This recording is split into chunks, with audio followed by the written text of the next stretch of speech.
Hello, welcome everyone. Thank you for joining our workshop on the glycemic index as part of our Healthy Steps program here at New Vision Family Health Team. This workshop is presented by our registered dietitian team. So just to kick things off here, what is the glycemic index and why is it important to discuss with regards to our health? So the formal definition of the glycemic index is that it is a scale out of 100 that ranks a carbohydrate containing food or drink by how much it raises your blood sugar levels after it is eaten or drank. So foods with a high glycemic index increase blood sugar higher and faster than foods with a low glycemic index. And then the fancy diagram that we're looking at here is basically just representing what goes on in our body and our digestive system when it comes to our blood sugars after eating food. So that gray kind of column on the left-hand side of the diagram here represents our intestines or digestive tract. And the substances kind of depicted inside that tract is representing the food that we eat, specifically carbohydrate-containing foods. So carbohydrates are a type of nutrient that get broken down into sugar. So once those carbohydrates have been broken down into sugar, the sugar is then passed through our intestinal cells, those yellow blocks in the diagram, and into our bloodstream. The sugars are then taken through the bloodstream and transported to the liver for packaging and processing to meet our body's needs and functions.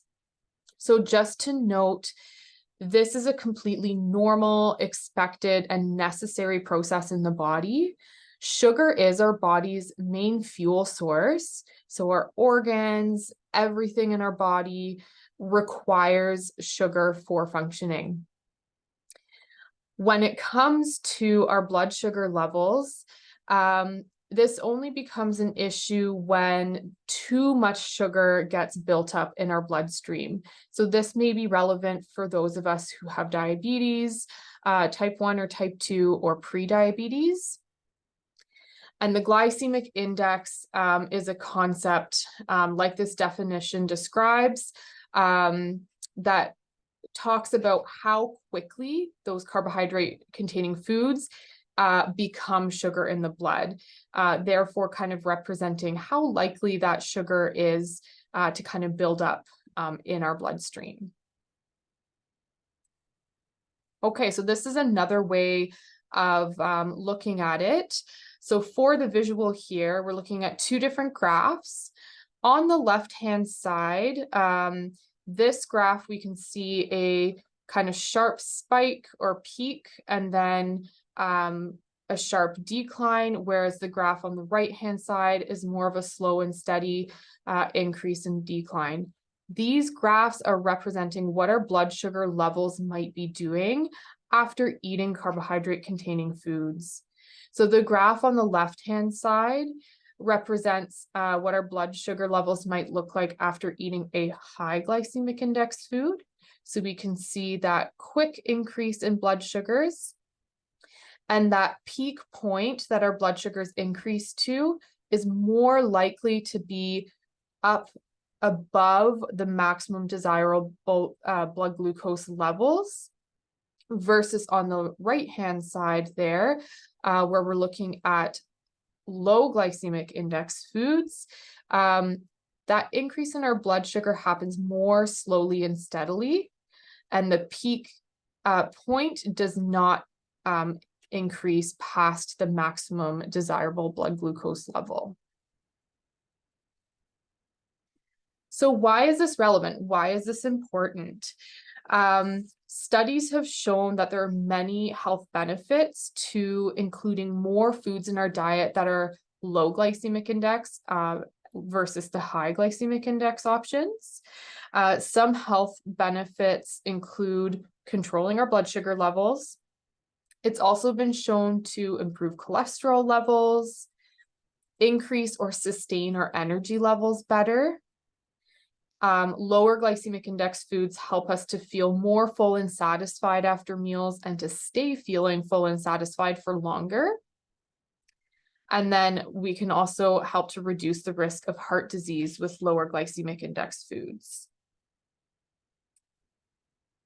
Okay, so for the next few slides here, we're going to be going through some different food groups that contain carbohydrates, and looking at some of the examples of where some of the foods in each group might fall in terms of their glycemic index. This is nothing we need to memorize. This information can be found in some resources. We will post one on the website, as well as there's some apps you can download on your phone if you're wanting to look up any specific foods or food products. We're just looking at these charts today for the sake of providing some context and to get a good kind of overview or idea of which foods might be considered low glycemic index and which foods are considered high glycemic index. When it comes to making our food choices on a day-to-day basis, there's some simpler rules of thumb that we can follow that give us clues as to whether foods are more likely to be low or high on the glycemic index, and we will share some of those kind of guidelines as we go along. So starting with our grains food group here. So for bread foods, so things that are made from wheat flours, for example, some lower glycemic index breads might include things that are more dense or heavy mixed grain breads that have more like little seeds and things in them. Sourdough bread is also lower glycemic index. Whole wheat and rye breads are medium, and white breads are considered high glycemic index. For breakfast foods and cereals, some low glycemic index examples include all bran, and some low sugar mueslis like the Alpen muesli, as well as steel cut oats. Some medium glycemic index examples include cream of wheat, and large flake or quick cooking oats. And then higher glycemic index options include more kind of processed cereals like Cheerios, Corn Flakes, Rice Krispies, as well as instant oats. Other grain options such as barley, bulgur, quinoa, pasta when it's cooked al dente, and parboiled rice are low glycemic index options. Couscous, as well as basmati, short and long grain rice, brown and wild rices, these are all medium glycemic index.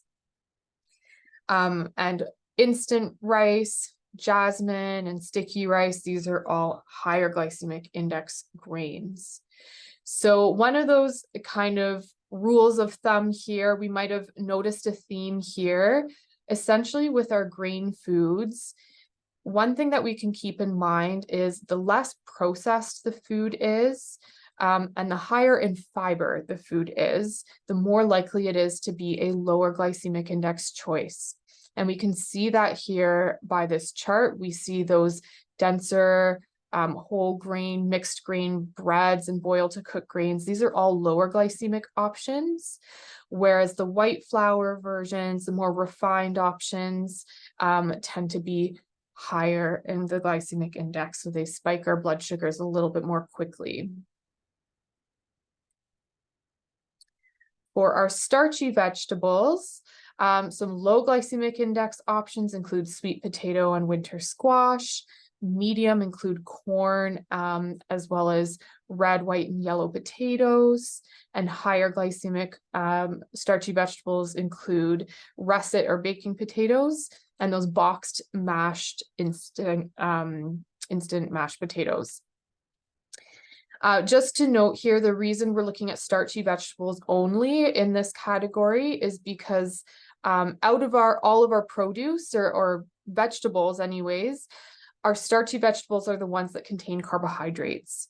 Other more water-based vegetables like lettuce, peppers, tomatoes, cucumbers, broccoli, cabbages, that sort of thing, they do not contain a significant enough amount of digestible carbohydrate to even have a glycemic index, because they typically do not increase our blood sugars by much.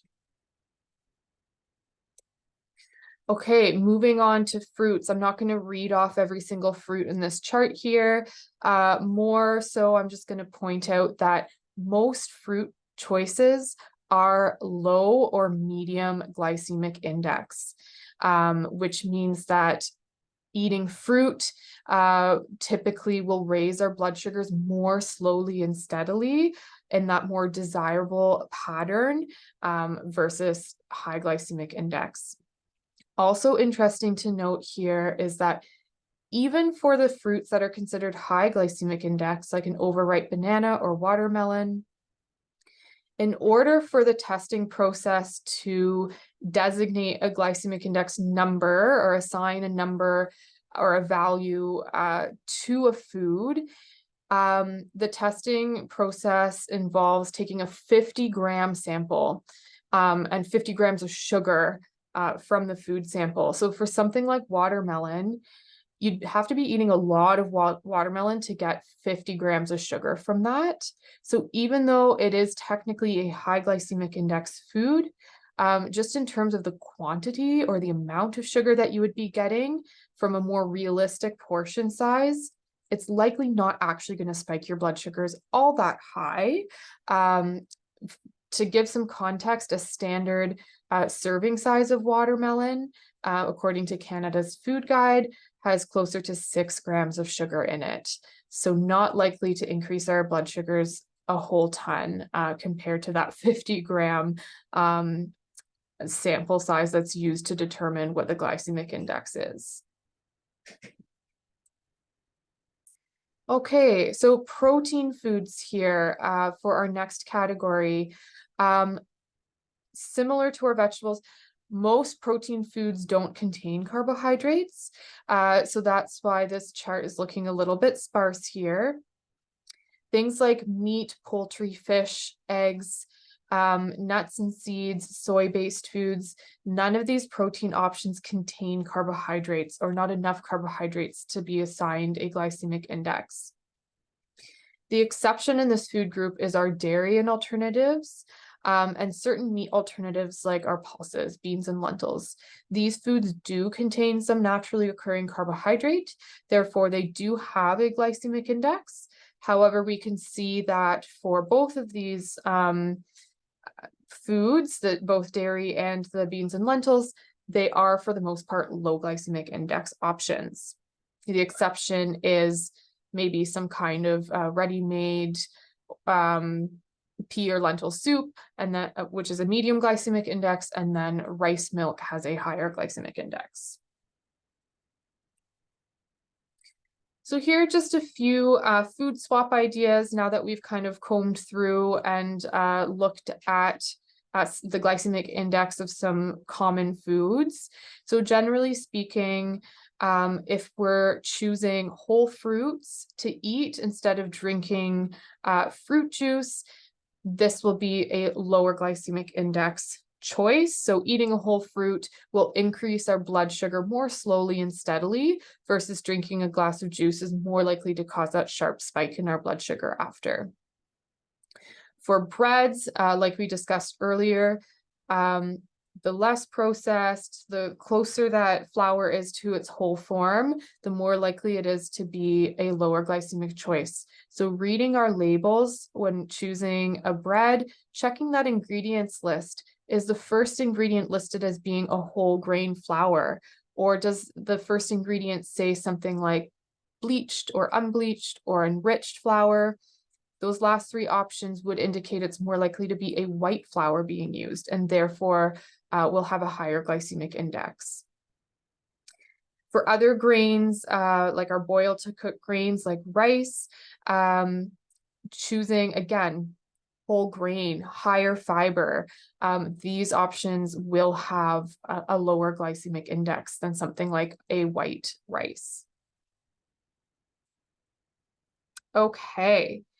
So we're looking at a lot on this slide here, Basically, what this is here is something called the balanced plate or the healthy plate model.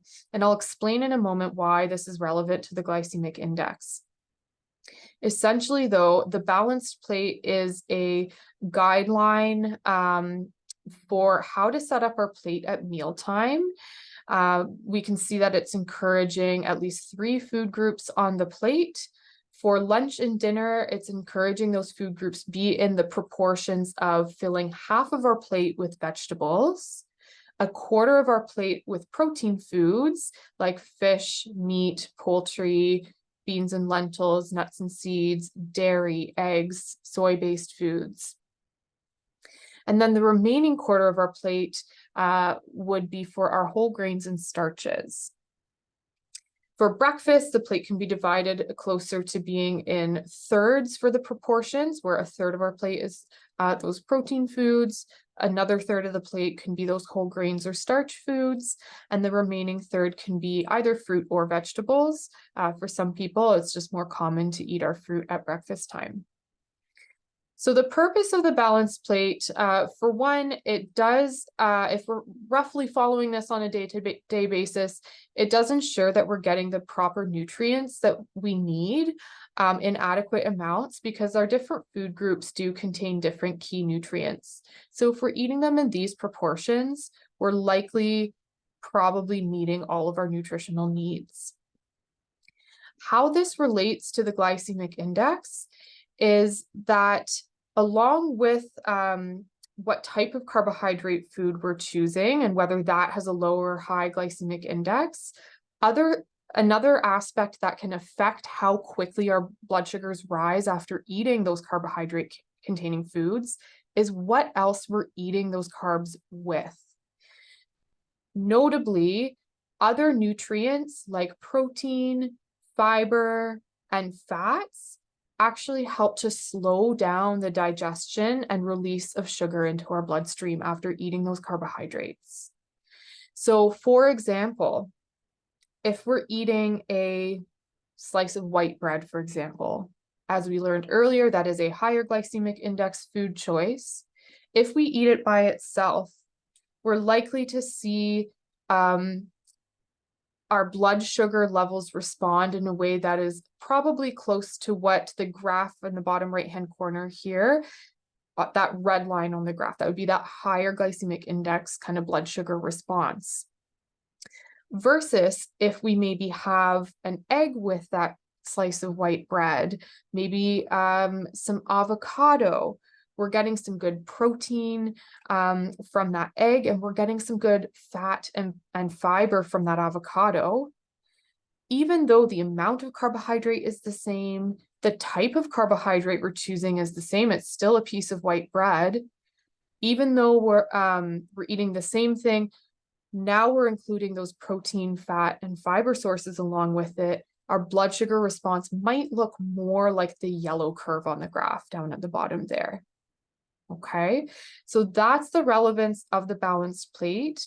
When it comes to our blood sugars, it's not just about what types of carbohydrate foods we're choosing, although that is a big important factor, but also what plays another big role is what other foods we're eating along with our carbohydrate foods. Okay.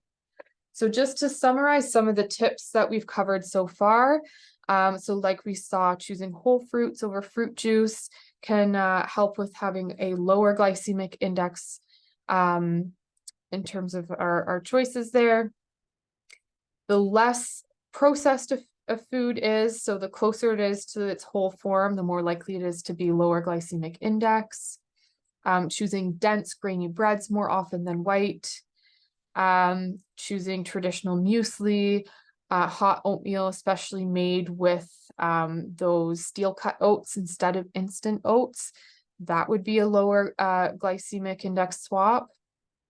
And interestingly, cooking pasta al dente versus really soft actually has a slightly lower glycemic index as well.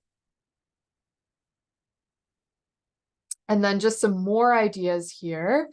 So legumes, as we saw in some of the charts earlier, are a wonderful low glycemic index food. So they are technically classified as a protein food when it comes to our different food groups.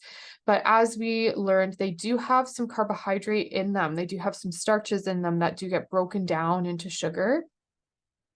But it is an extremely low glycemic index food, and we're getting a ton of great plant-based proteins and fiber, as well as a ton of other vitamins and minerals. So a very nutritious food, a low glycemic index choice, maybe less of a familiar food for some of us.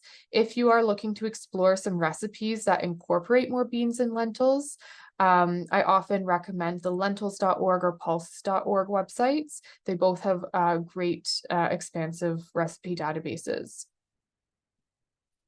Another tip that we've kind of discussed already, but just to reiterate, choosing high fiber options. So reading nutrition labels, comparing products, first checking the serving size, comparing that we are comparing one food to another in terms of equal serving sizes, and then choosing the options with higher fiber. We are more likely to be making a low glycemic index choice that way. Interestingly, acidic foods can actually lower our glycemic response as well. So add some zest to your foods. For example, if you're including some vegetables on the side with your carbohydrate-containing meal, squeeze some lemon over those vegetables.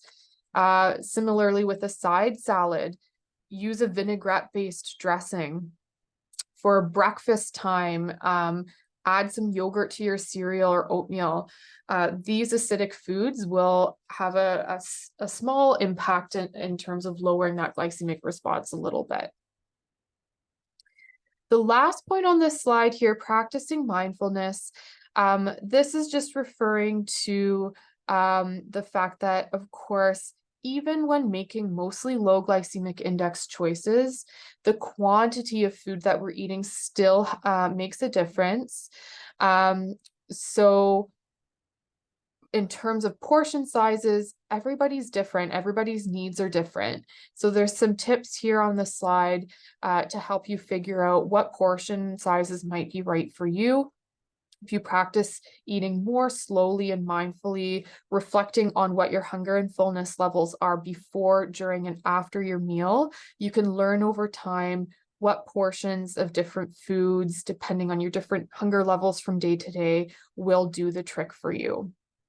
And eating to the point of being comfortably full versus overstuffed and uncomfortable. Okay. So just to finish off here with a bit of a summary slide to tie it all together here. Glycemic index is one small aspect to look at with our blood sugar management. It's an important piece of the puzzle, but it's not the only piece of the puzzle.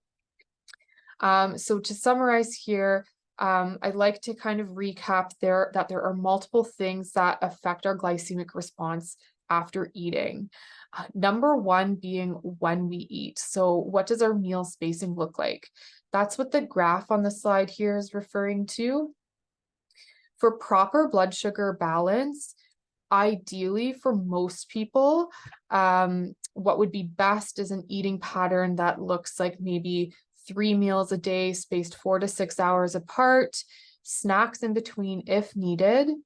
Having those regular, consistent, predictable meal times versus maybe an eating pattern that looks like not eating much during the day and then eating the majority of our total food for the day all in one meal at the end of the day. That would potentially wreak havoc on our blood sugars.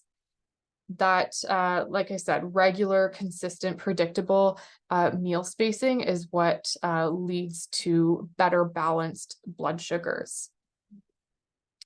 Number two, how much carbohydrate we eat. So that's pretty logical. The amount of carbohydrate we eat would be directly correlated with our blood sugar response after the meal. Number three, what type of carbohydrates we eat. So that entirely has to do with the glycemic index. Are we choosing those less processed, higher fiber options that are more likely to be lower on the glycemic index, and therefore providing a slow and steady rise and fall in our blood sugars? Or are we choosing more processed foods that are lower in fiber and therefore quicker to digest and absorb as sugar in our bloodstream, and potentially leading to that sharper spike or that higher glycemic index response? Number 4, what else we eat along with our carbohydrate food. So that's referring back to that balanced plate. When we're eating a carbohydrate containing food, are we also including a source of protein and or a source of nice heart healthy fat and or an extra source of fiber? Those 3 nutrients help to slow down the digestion and absorption of the food becoming sugar in our bloodstream. Okay, thank you for joining. I hope you learned something from the presentation today, and we look forward to seeing you next time.